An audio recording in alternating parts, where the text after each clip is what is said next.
Bonjour et bienvenue au cours d'archivistique. Aujourd'hui, nous allons parler de deux opérations qui sont au cœur de l'archivistique et s'appliquent à tous les documents, papier et électroniques, le classement et la cotation. On va d'abord évoquer le classement proprement dit, puis le cadre de classement et la cotation, et enfin la constitution des articles. Ça peut paraître du chinois comme ça, mais rassurez-vous, dans 30 minutes, vous serez des as du classement. D'abord, le classement. Commençons par la définition classique du classement. C'est l'opération qui consiste à mettre de l'ordre là où il y avait du désordre. Mettre du compréhensible là où on ne comprenait rien. Rendre les choses accessibles selon un certain ordre prédéterminé et qui est compris et accessible par tout le monde. Bref, classer, c'est rendre intelligible. Au niveau matériel et visuel, pour aller vite, classer, c'est passer de ça à ça. Nous faisons tous du classement quand nous rangeons notre bureau plein de papiers en tout genre, factures, cours, attestations diverses, correspondances, etc. On fait aussi du classement quand on nettoie son téléphone des photos inutiles, son disque dur des documents obsolètes, etc. Sans classement, on ne retrouverait plus rien. Notre vie serait un enfer. La plupart du temps, on classe toujours selon les mêmes principes. On met les factures ensemble, les cours ensemble, rangés par discipline. On met ensemble les lettres qu'on a reçues d'une personne, ou alors on range tout dans l'ordre chronologique de réception. Bref, on a nos petites habitudes. Pour l'archiviste, qui doit ranger non pas le contenu d'un bureau, mais des kilos, voire des dizaines de kilos de papier, ou des mégaoctets de fichiers venant de personnes dont il ne connaît pas forcément grand-chose, ces petites habitudes ne suffisent pas. Il a besoin d'une vraie méthode, la plus universelle possible, qui soit comprise de tout le monde et qui soit la même partout, pour que le public puisse comprendre les archives aussi bien à Lille qu'à Montpellier, et si possible, aussi bien à Tokyo qu'à Saint-Pétersbourg. Ces méthodes, qui ont été adoptées par la communauté internationale des archivistes, sont simples et faciles à comprendre. Si. D'abord, il y a le respect des fonds. Le respect des fonds, c'est la règle de base du bon archiviste. Elle consiste à ne jamais mélanger deux fonds, c'est-à-dire les archives provenant de deux producteurs différents. Quand je classe les archives d'Albert Einstein, je ne les mélange pas avec celles de Johnny Hallyday. Ça paraît simple comme ça, mais ce principe n'a été adopté internationalement qu'il y a quelques dizaines d'années.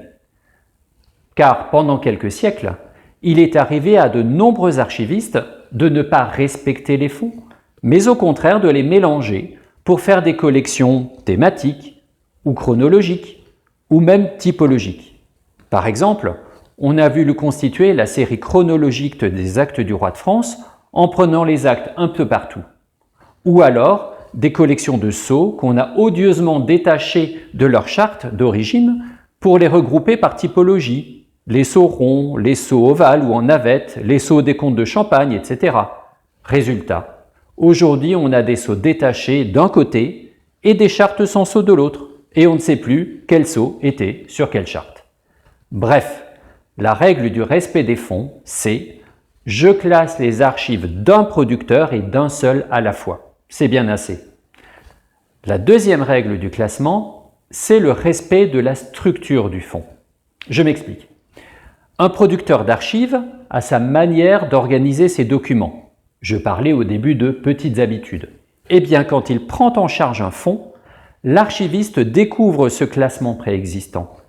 Il doit le respecter dans la mesure du possible, c'est-à-dire qu'il doit mettre de l'ordre, bien sûr, mais en bouleversant les choses le moins possible. C'est valable pour les archives d'une personne, mais c'est valable aussi pour une administration ou une entreprise. Dans ce cas, les archives sont constituées de sous-fonds qui sont produits par des sous-entités qui composent l'unité globale. Par exemple, la DRH d'une entreprise ou le cabinet d'un ministère. Ces sous-entités peuvent elles-mêmes être composées de sous-sous-entités, par exemple le service recrutement de la DRH d'une grande entreprise. Bref, un fonds d'archives, c'est comme les poupées russes. Le respect de la structure du fonds, c'est donc le principe qui veut que quand on classe des documents, on essaye de s'approcher de la structure originelle du fonds. On essaye de reconstituer les composants du producteur, direction après direction, service après service, sans les mélanger. En fait, on essaye de classer le fonds comme l'aurait fait le producteur s'il avait été super ordonné. Parfois, ça fonctionne très bien, si bien qu'on ne modifie presque rien.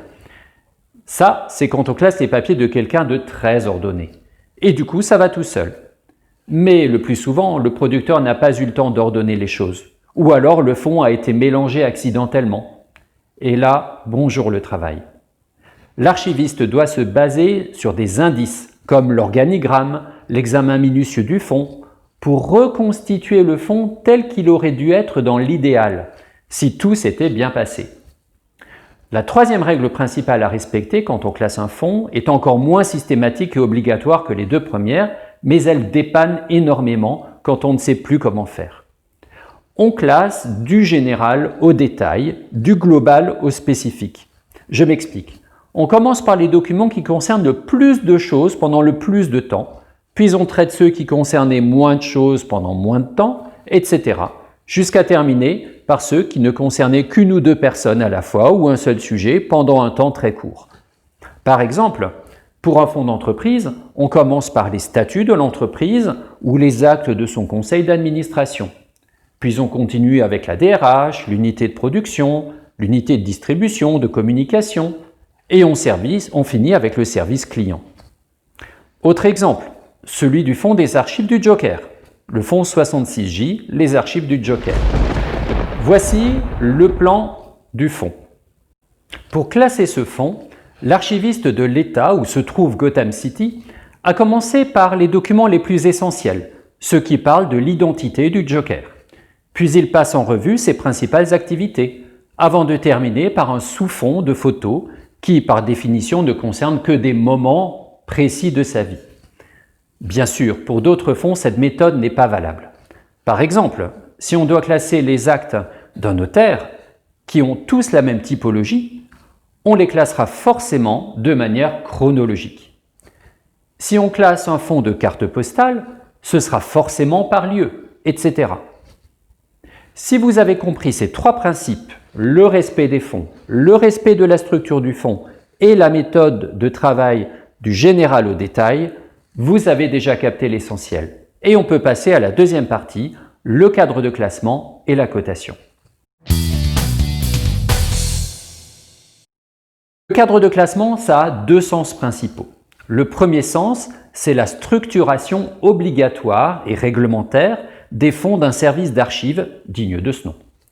Cette structuration est fixée par le ministère de la Culture et se manifeste par trois cadres de classement principaux.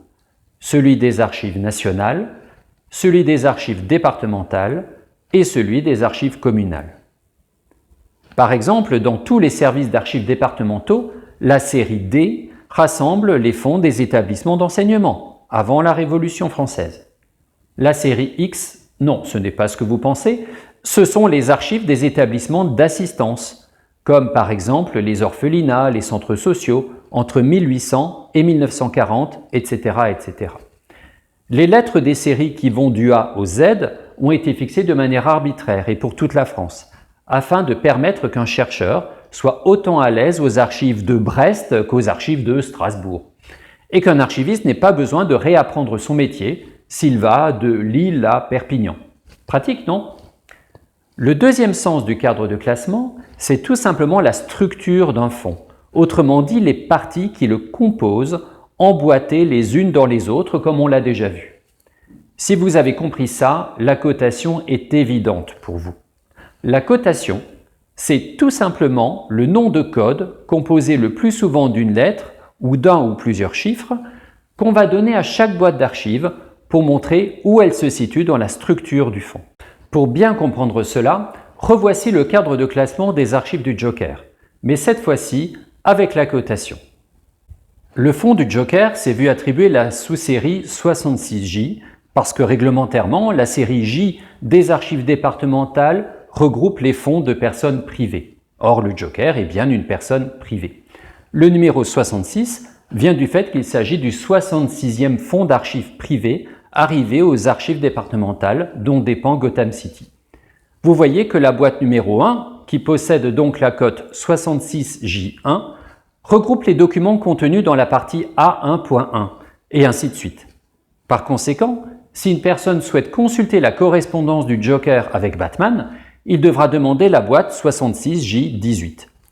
Il en est ainsi pour tous les documents conservés dans les services publics d'archives. Ils reçoivent une cote qui découle directement du cadre de classement réglementaire. À savoir aussi que 66J1 désigne une boîte dans le cas présent, mais dans certains cas, cette unité de cote qu'on appelle l'article peut désigner soit une liasse, qui sont des documents regroupés dans une chemise ou un dossier, soit même un seul document, une photo par exemple. C'est ainsi qu'il y a des fonds cotés par boîte. L'article égale unité de cotation égale boîte, par liasse où l'article égale la liasse, ou par document où l'article égale le document. Les archives qui ne sont pas encore entrées dans un service d'archives n'ont presque jamais de cote réglementaire. Voilà pour la règle générale. Il y a bien sûr des particularités. Par exemple, la distinction entre un fonds ouvert et un fonds clos. Un fonds clos, comme celui du Joker, c'est un fonds qui ne grandit plus, qui n'évolue plus, parce que le Joker est mort, triomphalement terrassé par Batman. Ça, c'est le plus simple pour l'archiviste, qui va classer le fonds une bonne fois pour toutes. Par contre, il y a un souci pour les fonds ouverts. Par exemple, plus sérieusement, celui du fonds de la ville de Nancy, qui, elle, n'est pas morte. Le fonds s'agrandit et évolue chaque jour. On produit de nouveaux documents, les services changent de mission, etc. On ne va pas pouvoir attendre que la ville de Nancy disparaisse pour classer son fonds. Alors comment faire? Eh bien tout simplement, on va arrêter le cadre de classement traditionnel, par exemple à l'année 1980. Cela veut dire que tous les documents d'après 1980 ne seront pas classés dans ce cadre de classement par série thématique, l'urbanisme, le social, les élections, etc., mais seront identifiés par groupe de documents arrivés en même temps aux archives municipales et provenant d'une même entité. Et tout cela dans une seule série, la série W par convention réglementaire. On aura donc quelque chose de ce genre. C'est ainsi que les archivistes gèrent la cotation des fonds ouverts. C'est un peu compliqué au début, mais on s'y fait. Bien sûr, vous pourriez me dire « à quoi bon connaître les règles de la cotation ?» Quand on est un utilisateur des archives, finalement, ce sont des codes d'archivistes que l'utilisateur n'a pas à connaître. Et du moment que le système est transparent pour l'archiviste, pourquoi faire pareil dans toute la France? Et vous auriez globalement raison. Sachez toutefois qu'avant l'ère de l'informatique, la recherche par mots-clés, par indexation ou par mots contenus dans les titres n'était que rarement possible. Il fallait donc que l'archiviste oriente le lecteur dans les séries traditionnelles, et tant qu'à faire, autant que les séries soient toutes identiques dans toute la France. Sachez aussi que le cadre de classement nous amène à nous poser les bonnes questions quand on arrive sur un fonds. Est-il privé ou public? De quand date-t-il? Va-t-on le classer à la boîte, à l'alias, au document, etc. Mais clairement, pour les documents de l'ère Google, le cadre de classement n'en a plus pour longtemps. Et d'ailleurs, les versements d'archives informatiques ne s'intègrent plus dans le cadre de classement traditionnel. La plupart du temps, un versement reçoit un identifiant numérique qui comprend la date du versement et un éventuel numéro s'il y a eu plusieurs versements le même jour.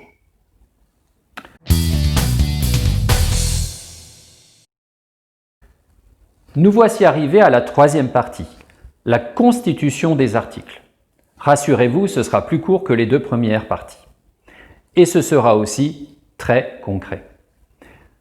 Pour commencer, reprenons la définition de l'article. Unité matérielle portant la cote. Cette unité est souvent la boîte, parfois l'alias et parfois aussi le document, mais uniquement pour les images et les documents prestigieux en général. Le principe étant bien sûr qu'on ne rencontre jamais deux articles portant la même cote, sinon on risque de confondre les deux, et là, bonjour les dégâts, et sachant aussi qu'on n'attribue qu'une cote à chaque article. En archivistique française, l'article est non seulement une unité matérielle, la boîte, l'alias, le document, mais c'est aussi une unité intellectuelle, c'est-à-dire que l'article doit avoir une définition claire et logique. On verra ça à fond dans le prochain cours, avec des dates limites. Par conséquent, il est exclu que deux articles aient la même définition, ou plutôt en langage archivistique, la même analyse. Bref, cette belle règle d'archivistique française nous pose aussi de sacrés problèmes dans la pratique, au moment de créer, constituer les articles.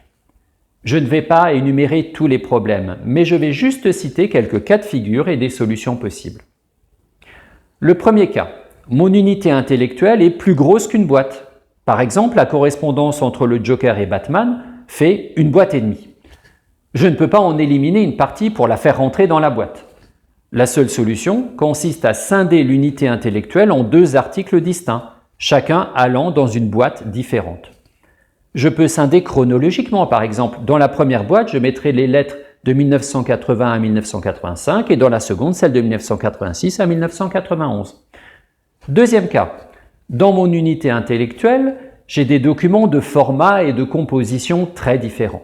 Par exemple, dans un des dossiers médicaux du Joker, j'ai un format A4 qui alterne avec des radios grand format sur support plastique. Je ne peux pas séparer les deux et pourtant cela me pose des problèmes de format, de conservation et aussi de conservation matérielle des supports. Solution, je range le tout dans des boîtes du plus grand format nécessaire et j'isole les supports les uns des autres du mieux possible pour qu'ils se conservent au mieux malgré leur proximité. Troisième cas, dans mon unité intellectuelle, j'ai des documents à la fois papier et numérique. Là, c'est vraiment la tuile. Et je n'ai pas de solution réelle, à part numériser les documents papier et les réunir aux documents numériques, ou alors matérialiser les documents numériques et les réunir aux documents papier.